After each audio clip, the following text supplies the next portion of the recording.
오늘 저에게 주시는 하나님의 말씀은 사무엘상 21장에서 24장까지의 말씀입니다. 21장 다윗은 노브로 가서 제사장 아히멜렉에게 이르렀다. 아히멜렉이 떨면서 나와서 다윗을 맞으며 물었다. 동행자도 없이 어떻게 혼자 오셨습니까? 다윗이 제사장 아히멜렉에게 대답하였다. 나는 임금님의 명령을 띠고 길을 떠났습니다. 임금님이 나에게 임무를 맡기면서 부탁하시기를 나에게 맡기신 임무를 어느 누구에게도 알리지 말라고 하셨습니다. 그래서 부하들과는 약속된 곳에서 만나기로 하였습니다. 그런데 지금 제사장님이 혹시 무엇이든 가까이 가지신 것이 좀 없습니까? 빵 5덩이가 있으면 저에게 주십시오. 그렇게 안 되면 있는 대로라도 주십시오. 그러자 제사장이 다윗에게 말하였다. 지금 보통 빵은 내게 없고 있는 것은 거룩한 빵뿐입니다. 그 젊은이들이 여자만 가까이 하지 않았다면 줄 수가 있습니다. 다윗이 제사장에게 말하였다. 원정길에 오를 때 늘 그렇게 하듯이 이번에도 우리는 2-3일 전부터 여자와 가까이 하지 않았습니다. 비록 이번 출정이 보통의 사명을 띤 길이기는 하지만 제가 출정할 때 이미 부하들의 몸은 정결했습니다. 그러니 오늘쯤은 그들의 몸이 얼마나 더 정결하겠습니까? 제사장은 그에게 거룩한 빵을 주었다. 주님 앞에 차려놓은 빵 말고는 다른 빵이 달리 더 없었기 때문이다. 그 빵은 새로 만든 뜨거운 빵을 차려놓으면서 주님 앞에서 물려낸 것이었다. 그런데 바로 그날 사울의 신하 가운데 한 사람이 그곳에 있었는데 그는 주님 앞에서 하여야 할 일이 있어서 거기에 머물러 있었다. 그의 이름은 도액인데 에돔 사람으로서 사울의 목자 가운데서 우두머리였다. 다윗이 아히멜렉에게 또 한 가지를 물었다. 제사장님은 지금 혹시 창이나 칼을 가지고 계신 것이 없습니까? 저는 임금님의 명령이 너무도 급하여서 나의 칼이나 무기를 가져오지 못했습니다. 제사장이 대답하였다. 그대가 엘라 골짜기에서 초죽인 블레셋 사람 골리앗의 칼을 보자기에 사서 여기에 에봇 뒤에 두었습니다. 여기에 이것 말고는 다른 칼이 없으니 이 칼을 가지고 싶으면 가지십시오. 다윗이 말하였다. 그만한 것이 어디에 또 있겠습니까? 그것을 나에게 주십시오. 다윗이 거기를 떠나 그날로 사울에게서 도망하여 가드왕 아기스에게로 갔다. 아기스의 신하들이 왕에게 보고하였다. 이 사람은 분명히 저 나라의 왕 다윗입니다. 이 사람을 두고서 저 나라의 백성이 춤을 추며 이렇게 노래하였습니다. 사울은 수천 명을 죽이고 다윗은 수만 명을 죽였다. 다윗은 이 말을 듣고 가슴이 뜨끔했다. 그는 가드왕 아기스 옆에 있는 것도 안전하지 못하다는 생각이 들었다.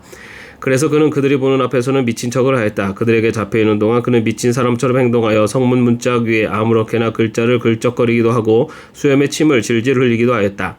그러자 아기스가 신하들에게 소리쳤다. 아니 미친 녀석이 아니냐. 왜 저런 자를 나에게 끌어왔느냐. 나에게 미치왕이가 부족해서 저런 자까지 데려다가 내 앞에서 미친 짓을 하게 하느냐. 왕궁에 저런 자까지 들어와 있어야 하느냐. 22장 다윗은 거기에서 떠나 아둘람 굴 속으로 몸을 피하였다. 그러자 형들과 온 집안이 그 소식을 듣고 그곳으로 내려가 그에게 이르렀다.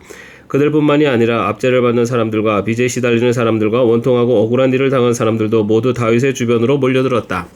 이렇게 해서 다윗은 그들의 우두머리가 되었는데 400여 명이나 되는 사람들이 그를 따랐다. 다윗은 거기에서 모압의 미스바로 가서 모압 왕에게 간청하였다. 내가 해야 할 일이 무엇인가를 하나님이 나에게 알려주실 때까지 나의 부모가 이곳으로 들어와 임금님과 함께 머물도록 허락하여 주시기 바랍니다. 그래야 다윗은 자기의 부모를 모압 왕에게 부탁하였다. 다윗이 산성에 머물러 있는 동안에 다윗의 부모는 모압 왕과 함께 살았다. 그때 가시라는 예언자가 다윗에게 그 산성에 머물러 있지 말고 어서 유다 땅으로 들어가라고 재촉하였다. 그래서 다윗은 그곳을 떠나서 헤렛 숲으로 들어갔다. 하루는 사울이 기브아 산등성 위에 에셀나무 아래서 창을 들고 앉아 있었다. 그의 신하들은 모두 그의 곁에 둘러서 있었다. 거기에서 사울은 다윗의 부하들을 거느리고 나타났다는 말을 들었다. 사울이 둘러서 있는 신하들에게 호통을 쳤다. 이 베냐민 사람들아 똑똑히 들어라. 이새의 아들이 너희 모두에게 밭과 포도를 나눠주고 너희를 모두 천부장이나 백부장으로 삼을 줄 아느냐. 그래서 너희가 모두 나를 뒤엎으려고 음모를 꾸몄더냐. 내 아들이 이새의 아들과 맹약하였을 때에도 그것을 나에게 귀뜸해준 자가 하나도 없었다. 또 내 아들이 오늘 나의 신하 하나를 부추겨서 나를 죽이려고 매복시켰는데도 너희들 가운데는 나를 염려하여 그것을 나에게 미리 귀뜸해준 자가 하나도 없었다. 바로 그때 사울의 신하들 가운데 끼어있던 에돔 사람 도액이 나서서 보고하였다. 제가 이새의 아들을 보았습니다. 그가 노보로 와서 아히두베 아들 아히멜렉과 만날 때였습니다. 그때 아히멜렉이 다윗이 해야 할 일을 주님께 여쭤보고 나서 그에게 먹을 것도 주고 블레셋 사람 골리앗의 칼도 주었습니다. 그러자 왕은 아히두베 아들 제사장 아히멜렉은 물론 노베에 있는 그의 집안 제사장들을 모두 불러들였다. 그리하여 그들이 모두 왕에게로 나왔다. 사울이 호통을 쳤다. 아히두베 아들은 똑똑히 들어라. 아히멜렉이 대답하였다. 임금님 말씀하십시오. 사울이 그를 꾸짖었다. 내가 왜 이새의 아들과 함께 공모하여 나에게 맞서려고 하였느냐. 내가 왜 그에게 빵과 칼을 주고 왜 그가 하여야 할 일을 하나님께 물어서 그가 오늘날과 같이 일어나서 나를 죽이려고 매복하도록 하였느냐. 그러자 아히멜렉이 왕에게 대답하였다. 임금님의 모든 신하들 가운데서 다윗만큼 믿을 만한 사람이 누구입니까? 더구나 그는 임금님의 사위인 동시에 경호실장이며 이 궁중에서 매우 존귀한 사람이 아닙니까? 그가 할 일을 하나님께 여쭙는 일을 제가 오늘에 와서 처음으로 시작한 것입니까? 전혀 그렇지 않습니다. 임금님은 이 종이나 이 종의 온 집안에 아무 허물도 돌리지 말아 주십시오. 이 종은 이런 일은 전혀 아는 바가 없습니다. 그런데도 왕은 이런 선언을 내렸다. 아히멜렉은 들어라. 너는 어쨌든 너희 온 집안과 함께 죽어 마땅하다. 그리고 왕은 자기 곁에 둘러서 있던 호위병들에게 명령하였다. 너희는 당장 달려들어 주님의 제사장들을 죽여라. 그들은 다윗과 손을 잡고 공모하였으며 다윗이 도망하는 줄 알면서도 나에게 귀뜸해주지 않았기 때문이다. 그러나 왕의 신하들은 손을 들어 주님의 제사장들을 살해하기를 꺼렸다. 그러자 왕이 도에게 명하였다. 내가 달려들어서 저 제사장들을 죽여라. 그러자 에돔 사람 도에게 서슴없이 달려들어서 그 제사장들을 죽였는데 그가 그날 죽인 사람은 모시의 옷을 입은 제사장만도 85명이나 되었다. 사울은 제사장들이 살던 성읍 노베까지 가서 주민을 다 칼로 쳐 죽였다. 그는 남자나 여자, 어린이와 젖먹이, 소떼나 나귀떼나 양떼를 가리지 않고 모두 칼로 쳐서 죽였다. 아히두베 손자이며 아히멜렉의 아들인 아비아달은 거기서 피하여 다윗에게로 도망하였다. 아비아달은 다윗에게 사울이 주님의 제사장들을 몰살시켰다는 소식을 전하였다. 다윗이 아비아달에게 말하였다. 그날 내가 에돔 사람 도액을 거기에서 보고서 그가 틀림없이 사울에게 고자질하겠다는 것을 그때 이미 짐작하였소. 제사장의 집안이 몰살당한 것을 바로 내가 책임져야 하오. 이제 두려워하지 말고 나와 함께 지냅시다. 이제 나의 목숨을 노리는 사람이 바로 당신의 목숨을 노리는 사람이기도 하니 나와 함께 있으면 안전할 것이요. 23장 다윗은 블레셋 사람이 그일라를 치고 타작한 곡식을 마구 약탈하여 간다는 소식을 들었다. 그래서 다윗은 주님께 여쭈었다. 내가 출전하여 이 블레셋 사람을 쳐도 되겠습니까? 그러자 주님께서 다윗에게 허락하셨다. 그렇게 하여라. 어서 출전하여 블레셋의 족속을 치고 그일라를 구해주도록 하여라. 그러나 다윗의 부하들이 반대하고 나섰다. 우리는 여기 유다에서도 이미 가슴을 졸이며 살고 있는데 우리가 그일라로 출전하여 블레셋 병력과 마주친다면 얼마나 더 위험하겠습니까? 다윗이 주님께 다시 여쭤보았다. 그런데도 주님께서는 똑같이 대답하셨다. 너는 어서 그일라로 가거라. 내가 블레셋 족속을 너희 손에 넘겨주겠다. 그래서 다윗이 그일라로 출전하여 블레셋 사람과 싸웠다. 결국 그들을 쳐서 크게 무찔렀으며 블레셋 사람의 집짐승들을 전리품으로 몰아왔다. 다윗은 이렇게 그일라 주민을 구원해 주었다. 아히멜렉의 아들 아비아달은 그일라에 있는 다윗에게로 도망할 때 에봇을 가지고 갔었다. 한편 다윗이 그일라에 들어왔다는 소식이 사울에게 전해지니 사울이 외쳤다. 이제는 하나님이 그자를 나의 손에 넘겨주셨다. 성문과 빗장이 있는 성읍으로 들어갔으니 도간에 든쥐다. 그래서 사울은 군대를 소집하여 그일라로 내려가서 다윗과 그의 부하들을 보위하게 하였다. 다윗은 사울이 자기를 해치려고 음모를 꾸미고 있다는 사실을 알고서 제사장 아비아달에게 에봇을 가져오게 하였다. 다윗이 하나님께 아뢰었다. 주 이스라엘의 하나님, 사울이 나를 잡으려고 그일라로 와서 이 성읍을 멸망시키기로 결심하였던 소식을 이 종이 확실하게 들었습니다. 그일라 주민이 나를 사울의 손에 넘겨주겠습니까? 이 종이 들은 소문 그대로 사울이 내려오겠습니까? 주 이스라엘 하나님, 이 종에게 대답하여 주십시오. 주님께서 대답하셨다. 그가 내려올 것이다. 다윗이 다시 한 번 여쭈었다.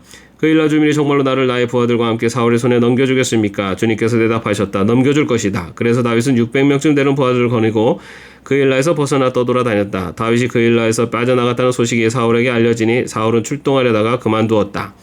그리하여 다윗은 광야의 산성을 찾아다니며 숨어서 살았다. 그는 바로 십광야의 산간지역에서 살았다. 그동안 사울은 날마다 다윗을 찾았지만 하나님이 다윗을 사울의 손에 넘겨주지 않으셨다. 그래서 사울이 다윗의 목숨을 노리고 출동할 때마다 다윗이 그것을 다 알고서 피하였다. 다윗이 십광야의 호레스에 있을 때 사울의 아들 요나단이 호레스로 다윗을 찾아와서 하나님을 굳게 의지하도록 격려하였다. 그는 다윗에게 말하였다. 전혀 두려워하지 말게. 자네를 해치려는 나의 아버지 사울의 세력이 자네에게 미치지 못할 걸세. 자네는 반드시 이스라엘의 왕이 될 걸세. 나는 자네의 버금가는 자리에 앉고 싶네. 이것은 나의 아버지 사울도 아시는 일일세. 이리하여 이 두 사람은 다시 주님 앞에서 우정의 언약을 맺었다. 그리고 다윗은 계속 호레스에 머물렀으나 요나단은 다시 집으로 돌아갔다. 10사람 몇이 기브아로 사울을 찾아 올라가서 밀고 하였다. 다윗은 분명히 우리가 있는 호레스 산성 속에 숨어 있습니다. 바로 여시몬 남쪽에 있는 하길라 산 속에 숨어 있습니다. 임금님이 지금 당장 내려가기를 원하신다면 그렇게 하시기 바랍니다. 그를 잡아서 임금님의 손에 넘기는 일은 저희가 맡아서 하겠습니다. 사울이 말하였다. 당신들이 나를 생각하여 그토록 정성을 보였으니 주님이 주시는 복을 받기를 바라오.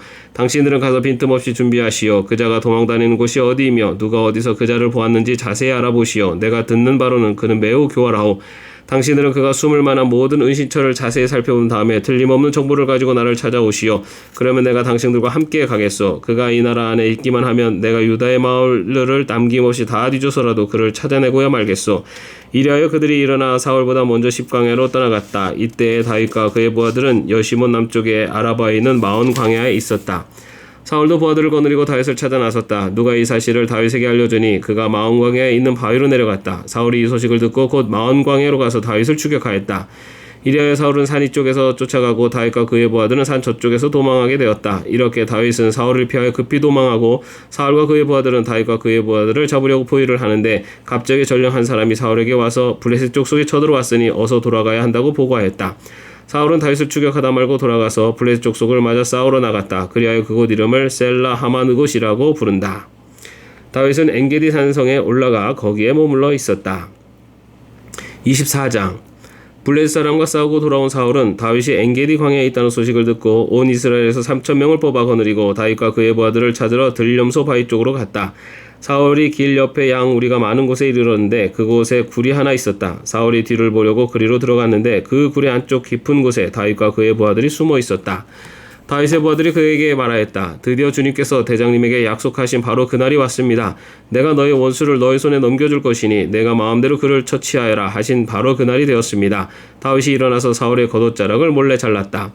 다윗은 자기가 사울의 겉옷자락만을 자른 것뿐인데도 곧 양심의 가책을 받게 되었다. 그래서 다윗은 자기 부하들에게 하일렀다. 내가 감히 손을 들어 주님께서 기름 부어 세우신 우리의 임금님을 치겠느냐? 주님께서 내가 그런 일을 하지 못하도록 나를 막아주시기를 바란다. 왕은 바로 주님께서 기름 부어 세우신 분이기 때문이다. 다윗은 이런 말로 자기의 부하들을 타이르고 그들이 일어나 사울을 치지 못하게 하였다. 마침내 사울이 일어나서 굴 속에서 나가 길을 걸어갔다. 다윗도 일어나 굴 속에서 밖으로 나가서 사울의 뒤에다 대고 외쳤다. 임금님, 임금님. 사울이 뒤를 돌아왔다 보자 다윗이 땅에 엎드려 절을 하였다. 그런 다음에 다윗이 사울에게 말하였다. 임금님을 어찌하여 다윗이 왕을 해치려 한다고 주장하는 사람들의 말만 들으십니까? 보십시오. 주님께서 오늘 저 굴 속에서 임금님을 나의 손에 넘겨주셨다는 사실을 이제 여기에서 직접 확인하실 수 있습니다. 임금님을 살려보내지 말라고 말하는 사람도 있었지만 나는 임금님을 아꼈습니다. 절대로 손을 들어 우리의 임금님을 치지 않겠다고 다짐하였습니다. 임금님은 바로 주님께서 기름 부어 세우신 분이기 때문입니다. 아버지, 지금 내가 들고 있는 임금님의 겉옷자락을 보십시오. 내가 이 겉옷자락만 자르고 임금님께 손을 대지 않았습니다. 이것을 보시면 나의 손에 악이나 죄가 없으며 임금님께 반역하거나 잘못한 일이 없다는 것도 아실 것입니다. 그런데도 임금님은 나를 죽이려고 찾아다니십니다. 이제는 주님께서 나와 임금님 사이에서 재판관이 되시고 나의 억울한 것을 주님께서 직접 풀어주시기 바라겠습니다. 나의 손으로는 직접 임금님께 해를 끼치지 않겠습니다. 옛날 속담에 악인에게서 악이 나온다 하였으니 나의 손으로는 임금님을 해치지 않겠습니다. 이스라엘의 임금님은 누구를 잡으려고 이렇게 나오셨습니까? 임금님이 누구를 잡으려고 쫓아다니십니까? 한 마리 죽은 개를 쫓아다니십니까? 한 마리 벼룩을 쫓아다니십니까? 그러므로 주님께서 재판관이 되셔서 나와 임금님 사이를 판결하여 주시기를 빌겠습니다. 주님께서 굽어보시고 나의 억울함을 판결하여 주시며 나를 임금님의 손에서 건져주시기를 빌겠습니다. 다윗이 말을 끝마치자 사울은 나의 아들 다윗아 이것이 정말 너희 목소리냐 하고 말하면서 목 놓아 울었다. 사울이 다윗에게 말하였다. 나는 너를 괴롭혔는데 너는 내게 이렇게 잘해주었으니 내가 나보다 의로운 사람이다. 주님께서 나를 내 손에 넘겨주셨으나 너는 나를 죽이지 않았다. 이것 하나만으로도 오늘 너는 내가 나를 얼마나 끔찍히 생각하는지를 내게 보여주었다. 도대체 누가 자기의 원수를 붙잡고서도 무사히 제 길을 가도록 놓아 보내겠느냐? 내가 오늘 내게 이렇게 잘해주었으니 주님께서 너에게 손으로 갚아주시기 바란다. 나도 분명히 안다. 너는 틀림없이 왕이 될 것이고 이스라엘 나라가 내 손에서 굳게 설 것이다. 그러므로 너는 이제 주님의 이름으로 내게 맹세하여라. 너는 내 자손을 멸절시키지도 않고 내 이름을 내 아버지의 집안에서 지워버리지도 않겠다고 내게 맹세하여라. 다윗이 사울에게 그대로 맹세하였다. 사울은 자기의 왕궁으로 돌아갔고 다윗과 그의 부하들을 산성으로 올라갔다. 아멘. 오늘도 평안한 하루 되시기를 바랍니다.